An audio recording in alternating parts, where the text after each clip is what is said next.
À combien de pourcents tu penses connaître Minecraft? 15%, 40%, 70%, 99%? Parce qu'aujourd'hui, je te présente 25 astuces que tu n'as jamais vues dans Minecraft. Et on commence direct avec la première. On est bien d'accord? Quand tu veux récupérer de la laine colorée dans Minecraft, tu prends une cisaille, tu vas tondre des moutons, récupérer ta laine dans l'inventaire, et ensuite te diriger vers une table de craft et colorier la laine dans la couleur que tu as envie. Bah tu sais quoi? Arrête de faire ça tout de suite, c'est trop nul. À la place, tu prends directement le colorant dans ta main et tu cliques droit sur les moutons. Comme ça, ils se transforment dans la même couleur que tu as dans la main. Comme ça, tu as directement de la laine colorée ici.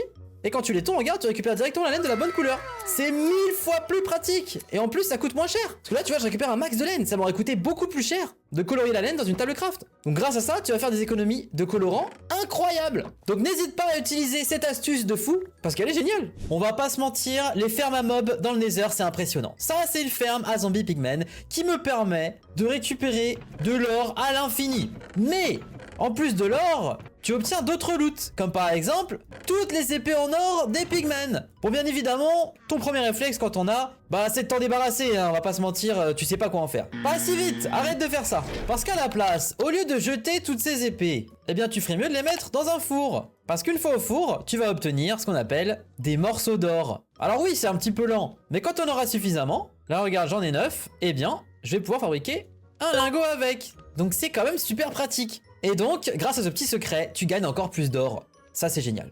Quand tu lances un nouveau monde Minecraft, ton premier réflexe, c'est de fabriquer une pioche en bois. On est bien d'accord, c'est un outil qui est pas très rapide, qui casse facilement, et que tu vas très rapidement remplacer par des outils beaucoup plus puissants. On est bien d'accord. Mais je t'interdis de jeter les items comme ça et de partir en mode t'en as plus besoin. Non. En début d'aventure, les ressources sont rares. Très rares. Imagine la situation. Tu as 2 de fer à faire cuire et seulement une planche. Donc tu la mets et t'as plus rien. Sauf qu'en fait, tu peux utiliser ton outil en bois comme combustible. Et oui, ça permet de faire cuire un item. En vrai, c'est super pratique. Tu vois, grâce à ça, j'ai réussi à avoir mes 2 lingots de fer. Donc vraiment, on ne jette pas ces outils en bois. Au lieu de t'en débarrasser et que ça serve à rien, sers-toi-en comme combustible. En plus, c'est la meilleure façon de faire du recyclage dans Minecraft. Donc franchement, fais-le. Dans Minecraft, quand tu creuses un escalier, en général, ça se passe bien pour la descente. Parce que quand tu creuses en descente, bah tu réfléchis pas, juste tu descends. Jusque là, tout va bien. Mais, quand tu vas commencer à monter, il va y avoir un problème. Là, je sais pas si tu remarques, mais à chaque fois que je monte, eh bien, on se cogne la tête contre le plafond. Ça va pas du tout.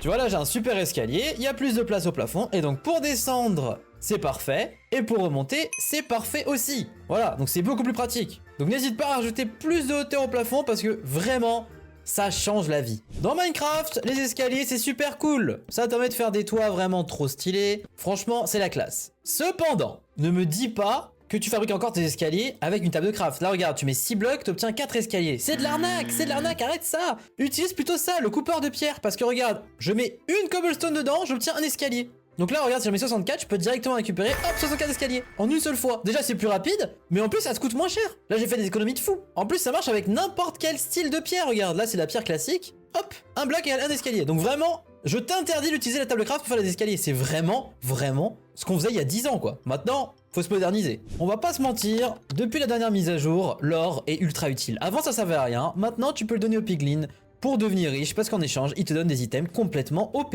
T'as vu ce qu'ils m'ont donné? Regarde-moi ça. Regarde-moi ça. Donc forcément, le minerai d'or du Nether est devenu giga cool. Cependant, je suis certain qu'il y a quelque chose que tu ne sais pas à ce propos-là. Je suis certain que toi, tu te dis qu'en utilisant une pioche fortune, eh ben c'est la meilleure façon de récupérer de l'or.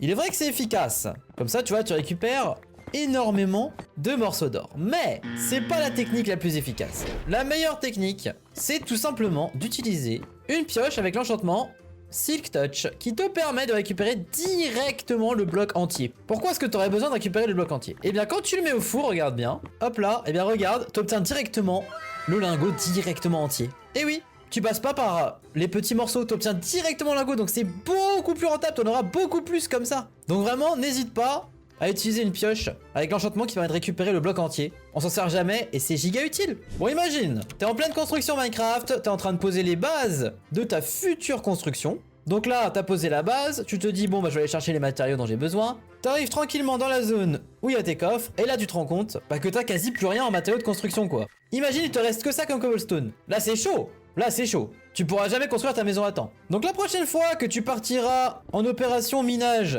pour récupérer un maximum de pierres, eh bien, pense tout simplement à stocker ce que tu mines dans les coffres. Voilà. Comme ça, plus de soucis. Ça, c'est une astuce incroyable. On est d'accord, dans Minecraft, éclairer, c'est important. Donc quand t'es dans les mines, pense à éclairer, histoire d'éviter qu'un creeper n'apparaisse dans ton dos. Cependant, il y a des façons d'éclairer qui sont pas ouf. Là, par exemple, c'est pas bien placé. Pourquoi? Parce que imagine, je vais récupérer ce diamant et que derrière le diamant, il y a de l'eau. Ah, bah l'eau va éteindre toutes mes torches. Alors que si j'avais placé les torches au mur ici, il y aurait eu aucun souci. Donc prends le réflexe, ne pose pas tes torches au sol. Ça, c'est une bonne astuce. Dans Minecraft, il y a un truc qui est assez drôle. Quand tu casses plein d'items, c'est un peu la même chose qui se passe quand tu ranges pas ta chambre. Bah, il commence à y avoir du désordre. C'est-à-dire plein d'items qui traînent partout. Et tu l'as déjà vu, quand tu laisses beaucoup trop d'items, ton PC, il commence à avoir du mal. Mais, il y a aussi un autre problème. C'est que des fois, si un zombie passe, bah regarde, il peut carrément récupérer l'item dans sa main, comme ici. Lui, regarde, il a carrément un diamant. Et lui, il a une pousse d'arbre. Donc tu vas te retrouver avec plein de mobs avec des items qui ne disparaîtront jamais.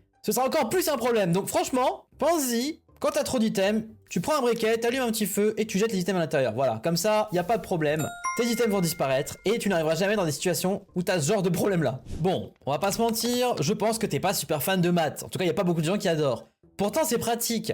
Dans Minecraft, quand tu dois faire cuire 4 lingots de fer, bah surtout ne fais pas ça.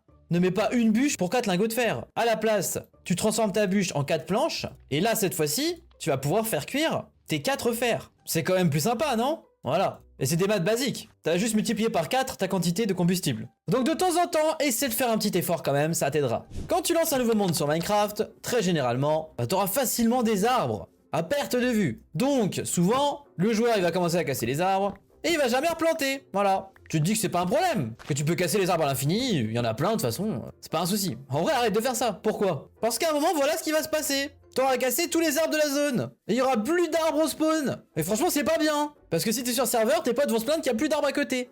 Donc, tu prends un réflexe. Déjà, c'est écologique. À chaque fois que tu casses un arbre, t'en plantes un. Voilà. Comme ça, y a pas de souci. Ça prend 3 secondes à faire. Comme ça, bah, t'es certain de toujours avoir une forêt. Il faut respecter la nature dans Minecraft. Donc vraiment, pense-y, c'est important, quoi. Une astuce qu'on a tendance à oublier dans Minecraft et qui pourtant est super importante. Quand tu attaques les mobs, tu as l'attaque de base. Donc là, on va l'attaquer en mode normal. 1 fois, 2 fois, 3 fois. Ça prend 3 attaques pour le villageois. Ok? Maintenant, regarde. On va utiliser le coup critique. Donc là, on va se mettre en hauteur. Comme tu le sais, ça active le coup critique. Et maintenant, regarde, c'est parti. 1 fois, 2 fois. Donc tu remarques qu'avec le coup critique, forcément, c'est beaucoup plus efficace d'éliminer les mobs. Donc pense-y, là, on a gagné une attaque d'épée. Ça veut dire qu'on va user moins vite l'épée. Et surtout, qu'on fera plus de dégâts. Donc n'hésite pas, quand tu le fight, à penser à faire le petit saut avant l'attaque. Ce qui est quand même super pratique. Une autre astuce assez importante, en général les potions ça prend de la place dans l'inventaire vu que tu ne peux pas les stacker ensemble. Donc en général les gens ils en prennent pas. Sauf qu'il y a des situations où c'est giga utile. Si tu fais partie de la fameuse team qui utilise toujours un seau pour pas se faire mal, eh bien tu ferais mieux de prendre quelques potions avec toi quand même. Notamment dans le fameux Nether. Un des meilleurs exemples justement, c'est le feu. Dans le Nether tu peux très facilement prendre feu et le feu dure plus longtemps que dans le monde de base. Donc là, la potion de résistance au feu te sauve littéralement la vie en fait. Bon, bien évidemment, l'exemple le plus flagrant, c'est la lave. La lave, c'est bien plus dangereux, parce que là, tu prends beaucoup plus de dégâts, et en plus, si tu meurs, tu perds tout ton stuff. Donc là, franchement, tu ne regretteras jamais d'avoir pris une petite potion avant de partir dans le Nether, donc n'hésite pas. Un autre exemple, t'as prévu par exemple d'aller faire un peu de natation, bah prends une potion pour respirer dans l'eau, voilà. Ça te permettra de rester plus longtemps dans l'eau, ce qui va franchement te simplifier la vie. Tu vois là, regarde, ça fait un bon moment qu'on est dans l'eau, on a encore tout notre oxygène. Mais bon, au moins comme ça t'enlève du stress, et ça t'aide quoi. Donc franchement, ne pas sous-estimer les potions, c'est extrêmement utile.